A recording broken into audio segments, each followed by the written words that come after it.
ഹരേ കൃഷ്ണ. ജഗദ്ഗുരുവും അദ്വൈതവാദിയുമായ ശ്രീ ശങ്കരാചാര്യരുടെ തൃപ്പാദങ്ങളിലേക്ക് സാഷ്ടാംഗം പ്രണമിച്ചുകൊണ്ട് ശ്രീ സനത്സുജാതീയം ശങ്കരഭാഷ്യം പരിഭാഷ ആമുഖം. സനത്സുജാതീയം എന്താണ്? മഹാഭാരതം അമൂല്യങ്ങളായ ജ്ഞാനോപദേശങ്ങളുടെ ഒരു കലവറയാണ്.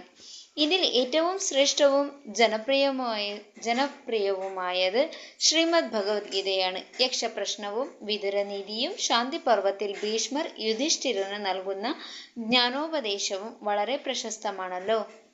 എന്നാൽ അത്രയ്ക്കും പ്രശസ്തമല്ലെങ്കിലും അതിവിശിഷ്ടമായ ഒന്നാണ് സനത്സുജാതീയം.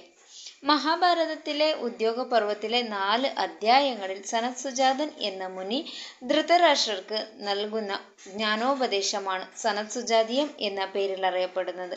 പശ്ചാത്തലം: വനവാസവും അജ്ഞാതവാസവും കഴിഞ്ഞ് തിരിച്ചു വന്ന പാണ്ഡവർക്ക് സൂചിമുന കുത്തുവാനുള്ള ഇടം പോലും നൽകുവാൻ ദുര്യോധനൻ വിസമ്മതിച്ചു. അപ്പോൾ പിന്നെ കൗരവരെ യുദ്ധത്തിൽ പരാജയപ്പെടുത്തി തങ്ങൾക്ക് അവകാശപ്പെട്ട രാജ്യം കൈവശപ്പെടുത്തുക എന്നൊരു വഴി മാത്രമേ പാണ്ഡവരുടെ മുന്നിലുണ്ടായിരുന്നുള്ളൂ. പാണ്ഡവരുമായി ഒരു യുദ്ധമുണ്ടായാൽ തൻ്റെ പുത്രന്മാർക്ക് സർവനാശം സംഭവിക്കുമെന്നാലോചിച്ച് ധൃതരാഷ്ട്രർക്ക് മനസ്സമാധാനം നഷ്ടപ്പെട്ടു. എന്തിനേറെ പറയുന്നു, ഉറക്കം പോലും ഇല്ലെന്നായി. ഇതിൽ നിന്നും ഒരു മോചനം നേടുന്നതിനായി ധൃതരാഷ്ട്രർ തൻ്റെ ഉറ്റ ബന്ധുവും ഉപദേഷ്ടാവും ജ്ഞാനിയുമായ വിതുരരെ വിളിച്ചു വരുത്തി. ആ സന്ദർഭത്തിൽ വിതുരർ ധൃതരാഷ്ട്രർക്ക് നൽകിയ വിശിഷ്ടമായ ഉപദേശങ്ങളുടെ സംഗ്രഹമാണ് വിതുരനീതി.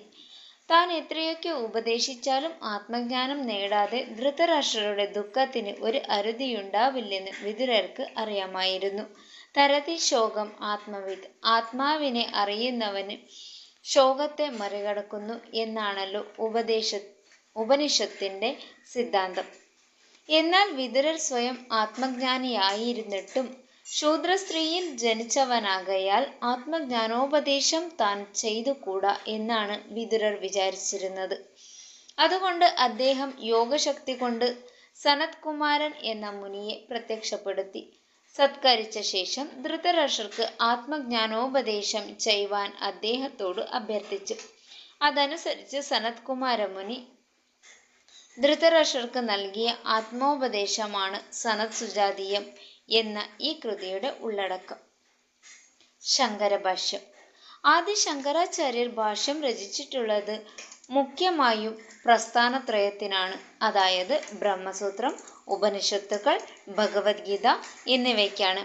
അതിനു പുറമെ ശ്രീ ശങ്കരാചാര്യർ ഭാഷ്യം രചിച്ചിട്ടുള്ളത് വിഷ്ണു സഹസ്രനാമം, സനത്സുജാതീയം, ലളിതാ ത്രിശതി സ്തോത്രം എന്നിവയ്ക്കാണ്.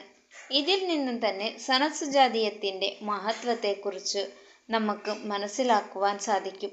അദ്വൈത സിദ്ധാന്തത്തിന്റെ മൗലികമായ തത്വങ്ങളെല്ലാം തന്നെ ആചാര്യൻ തന്റെ ഭാഷ്യത്തിൽ വിശദമായി ചർച്ച ചെയ്യുന്നുണ്ട്. ജ്ഞാനത്തിലൂടെ മാത്രമേ മോക്ഷം സിദ്ധിക്കുകയുള്ളൂ. ജ്ഞാനദേവ തു കൈവല്യം, പ്രമാദമാണ് മൃത്യു, പ്രമാദോ വൈ മൃത്യു. കർമ്മം ചിത്തശുദ്ധിദ്വാര മോക്ഷസാധനമാകുന്നു. ചിത്തസ്യ ശുദ്ധയേ കർമ്മ നതു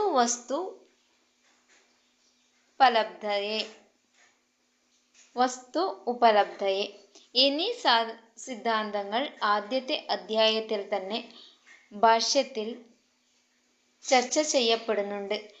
പിന്നീടുള്ള അധ്യായങ്ങളിൽ ജ്ഞാനിക്കും പുനർജന്മമില്ല. നസ പുനരാവർത്തത്തെ. ജീവാത്മാവ് ബ്രഹ്മം തന്നെയാണ്. ജീവോ ബ്രഹ്മൈവ നാപര എന്നീ തത്വങ്ങളും ചർച്ച ചെയ്യപ്പെടുന്നുണ്ട്.